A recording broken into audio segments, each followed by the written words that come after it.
สบายดีพ่อแม่พี่น้องเนาะสวัสดี FC เบิร์ดทุกคนทุกท่าน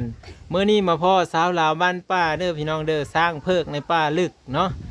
เพราะว่าน้องๆเพิ่นน่ะอยู่ป่าอยู่ดงผู้แหละเนาะบ่เคยได้ออกไปบ้านไปช่องดอก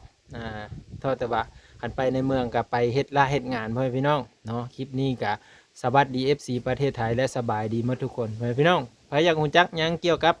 น้องสาวสองคนนี้ว่าเพิ่นมีชื่อเสียงแรงนามจังไดสิให้เพิ่นแนะนำตัวพ่อแม่พี่น้องเอา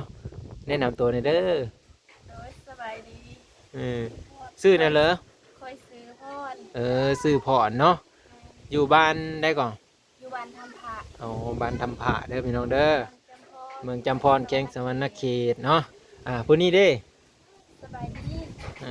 คอยซื้อซาลิอยู่บ้านเหรออยู่บ้านทำผักเมืองจำพรแขวงสวรรณเขตอ๋อเนาะอันนี้คือเป็นเป็นน้องกันบ่แม่แล้วที่โทรคือมาเฮ็ดไปลอยแท้อันนี้เนาะ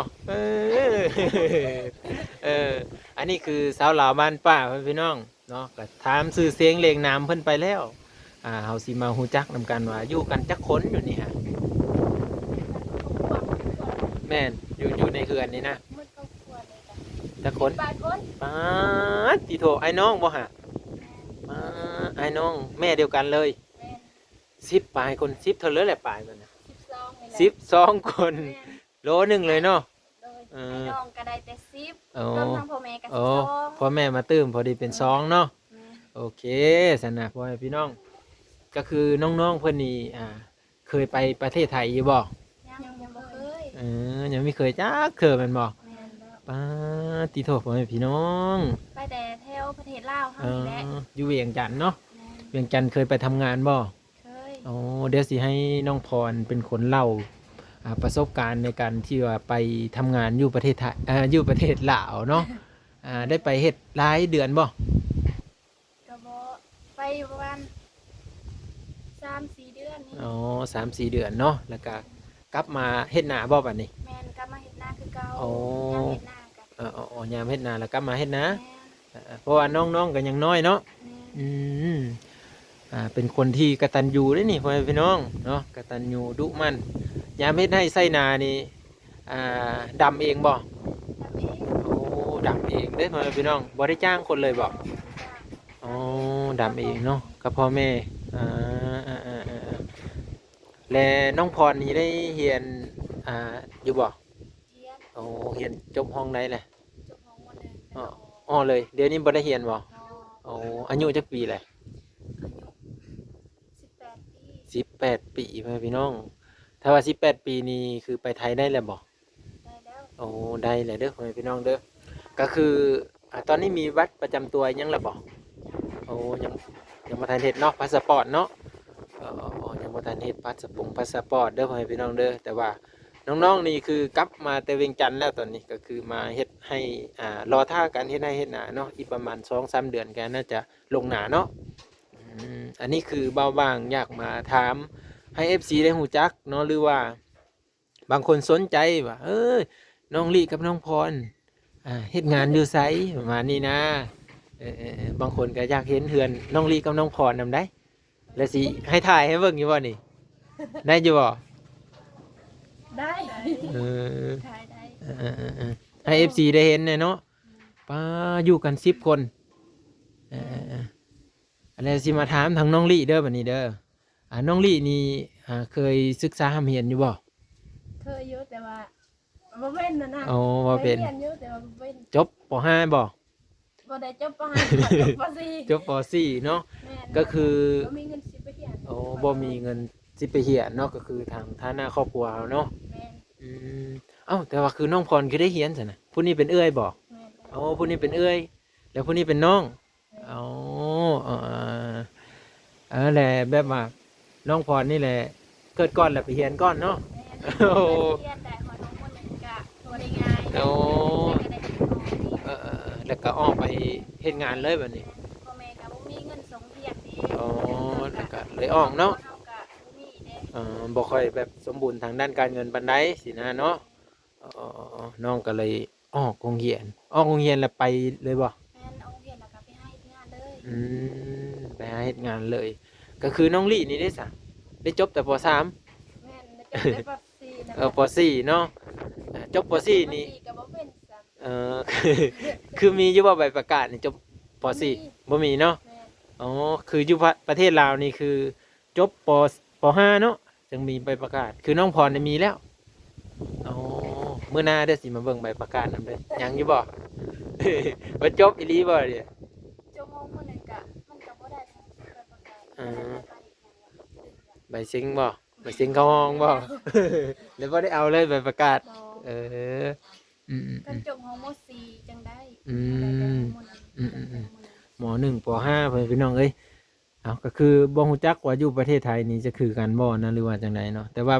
น้องๆนี่เพิ่นก็กลับมาแต่เฮ็ดเฮ็ดงานแล้วก็คืออยู่บ้านนี่แหละเนาะแล้วจะถามอีกเทื่อหนึงว่า ตอนที่ไปทำงานอยู่เวียงจันทน์นะพอได้อยู่บ่เงินคำนี่ฮะพอสู่ฝังนี่มัน บ่ได้มันได้ กันที่ว่าได้เก็บนี่สิได้เก็บอยู่บ่ บ่พอได้เก็บนะเพราะว่าเฮาก็ใส่ใจทางครอบครัวได้ เอาใส่ใจทางครอบครัวแบบว่าคือน้องพรนี่นะทุกคนไปทำงานอยู่เวียงจันทน์ประมาณนี้เนาะเงินเดือนประมาณฮอดบ่3 ล้าน บ่ฮอด 2 ล้านไว้พี่น้องเป็นเงินไทยนี่ก็บ่ฮอด3,000ชั่บ่2 ล้าน ประมาณนี้แหละทุกคนเอ้ยโอ้แต่ว่าได้ส่งมาทางบ้านพี่อีกโอ้ ได้สร้างเพื่อน ได้เฮ็ดเถือนเนาะเฮ็ดเถือนแบบซื้อนั่นซื้อนี่ซอยพ่อแม่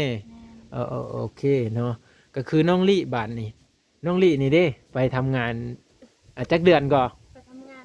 ได้3 เดือน 3 เดือนแล้วก็กลับมาอีก กลับมา โอ้ ได้10 ปลายมื้อ 10 ปลายมือแหละพี่น้องเนาะพอดีบ้าว่างก็เลยว่าน้องเพิ่นอยู่บ้านอยู่ซ่อมก็เลยมาถ่ายคลิปให้ FC ได้เบิ่งได้ชมกันเนาะว่าน้องสาวทั้ง2 คนนี่แม่นอยู่บ้านเนาะโอ้มื้อนี้มีห้องอยู่ห้องกินเพิ่นได้แล้วบ่มื้อนี้ ยังบ่มีเลย โอ้อย่ามาไปหาแหน่ไข่มดแดงเด้อ FC เพิ่นจะเห็นในคันแหน่ไข่มดแดงฮะ บ่ได้ไปไปก็มันบ่พอสิมีเด้ มันบ่ คนไปไกลก็บ่ได้ คันว่าได้แล้วแม่นต้องไปไกลดิเนาะ แม่นต้องไปไกล ต้องมีหมู่มีคู่ไปหลายๆคนพ่อแม่พี่น้องเพราะว่าน้องๆเพิ่นเป็นผู้หญิงผู้หญิงเด้สิไปผู้หนึ่งผู้เดียวบ่ได้เด้จะน้อยผู้บ่าวลัดเฮ็ดได้เนาะ อันนี้ก็คือมาเยี่ยมยามถามข่าวให้ FC ได้ฮู้จักนำกันพ่อแม่พี่น้องน้องพรกับน้องลี่เป็นน้องกันเด้อพ่อแม่พี่น้องเด้อใครอยากฮู้จักอีหยังเกี่ยวกับน้องๆทั้งสองคนนี่นะมื้อนี้มาเปิดโตก็ว่าได้เนาะเปิดโตในช่องบ่บ้างกันยังอีกผู้หนึ่ง2 คนนางอีน้องป่าบ่มื้อหน้าสิจับมาคู่แพทย์3เลยเนาะคันว่าเพิ่นว่างเฮาคลิปนำเนาะ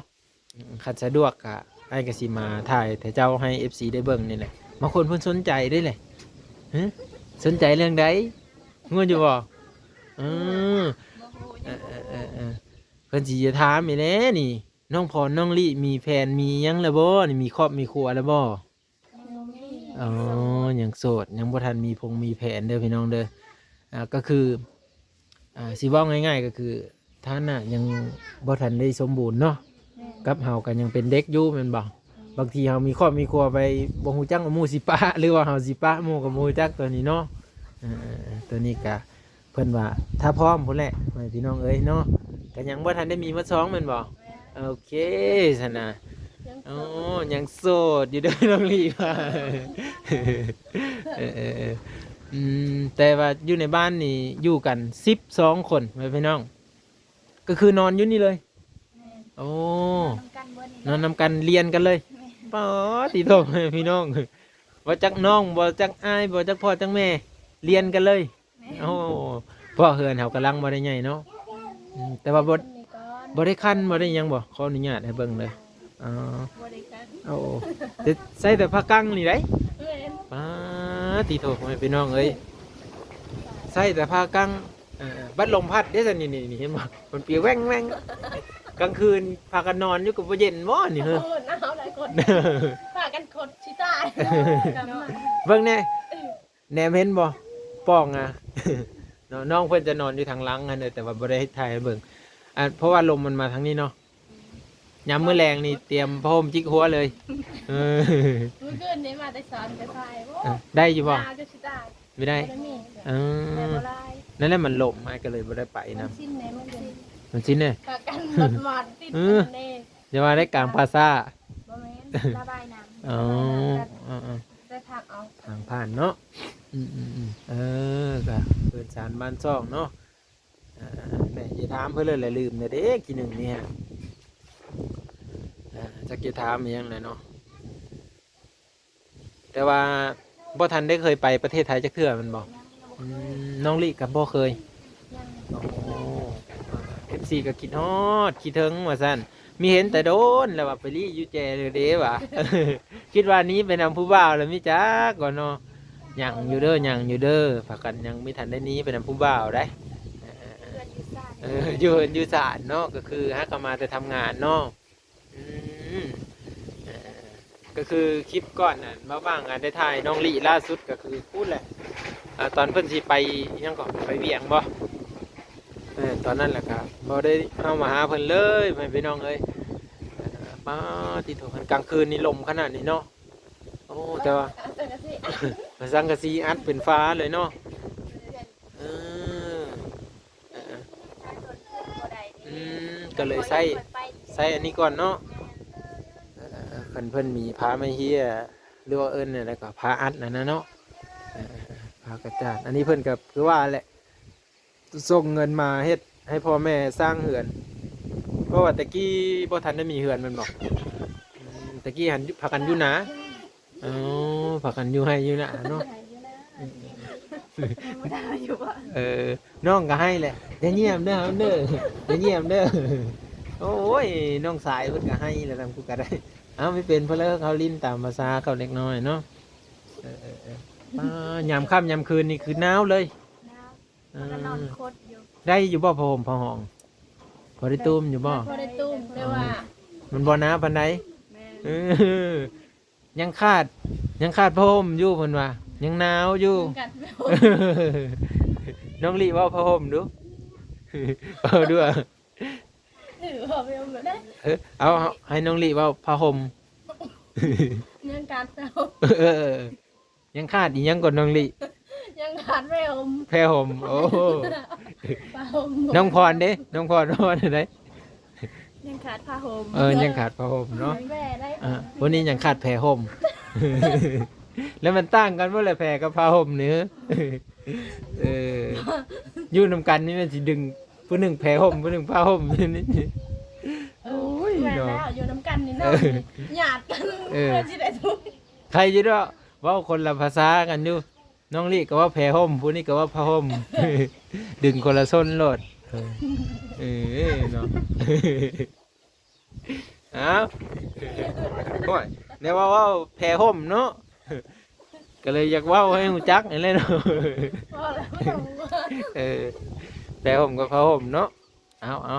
เรื่องนี้กับแพ้ห่มกับผ้าห่มนี่คือน้องๆเพิ่นน่ะได้อยู่แต่ว่ามันน้อยเนาะมันบ่อุ่นนะ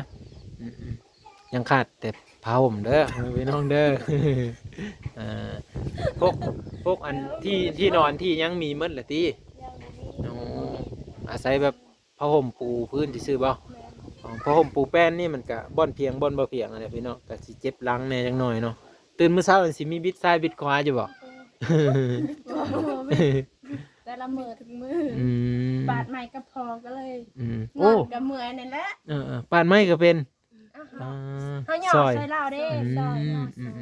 ซอย แล้วเพิ่นสิเฮ็ดอันนั้นใหม่บ่ ในละเสีย อ๋อ เกาะเฮิน ก็เพิ่นขี้ตาไผเนาะพอดีเลย FC เพิ่นจะเห็นอยู่เดี๋ยวคลิปต่อไปเราจะพาพ่อแม่พี่น้อง FC ทุกคนไปเบิ่งเนาะให้น้องลี่กับน้องพรสะดวกอยู่บ่